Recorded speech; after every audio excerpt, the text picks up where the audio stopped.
somebody's income, that is for people who are waiting on disability that don't have an income.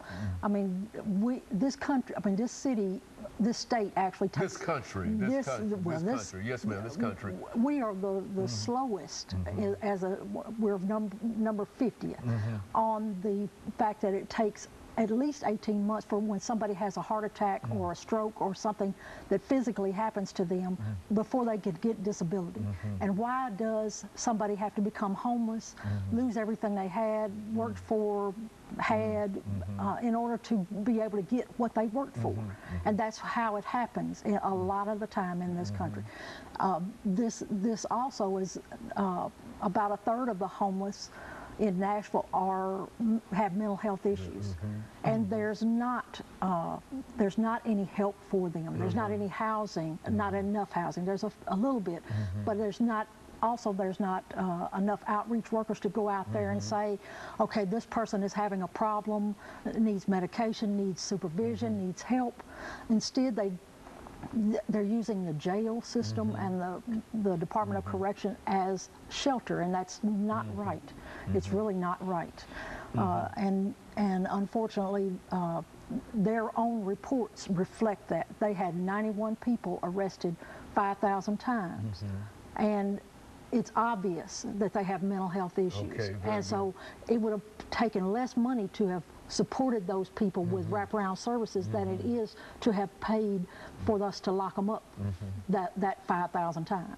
You know, I'm curious about this service center because I think that that too is a much needed kind of thing, if I understand the concept. That is to have some kind of facility located at an appropriate places. You might not necessarily be one center, but several centers located at appropriate. So people who are walking around, and I thought of this during the summertime when we were facing that 103, 104 degree weather, and you know, I'd be riding around in the comfort of my air conditioning, and then I'd look out and I'd see people who are standing on the corner with absolutely no effort, nothing to get them out of the sun at all, and that's a real problem, I think. It is. And the fact that Nashville does provide like the little porta potties in some parks, but not the ones downtown, not where homeless people are, and they don't want the homeless people downtown, and so they're acting like that just not providing services is going to get them to move.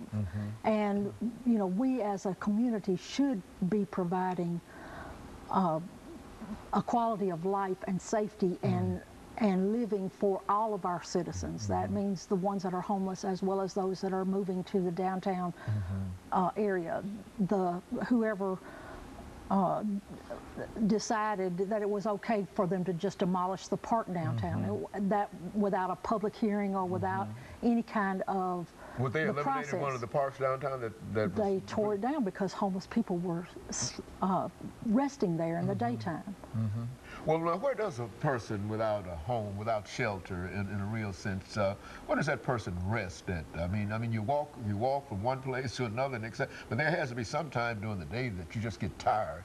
You want to sit down and go. You can't go into any establishments, can you? No, you can't. What do you do when you get like I said, they'd rather lock people up than provide services. They've built benches now where somebody can't even just lay down at night on the bench because they put that little metal bar in the middle.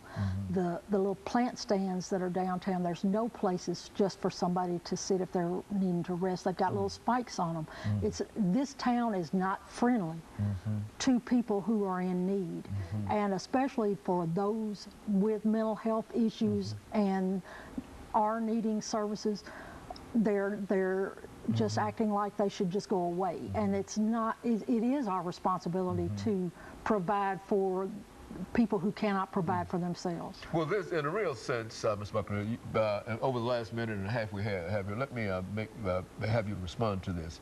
That in a real sense, this is more than just a homeless issue. This is really a human issue. It's an issue indicating the care that the people have, the government has in reference to its people.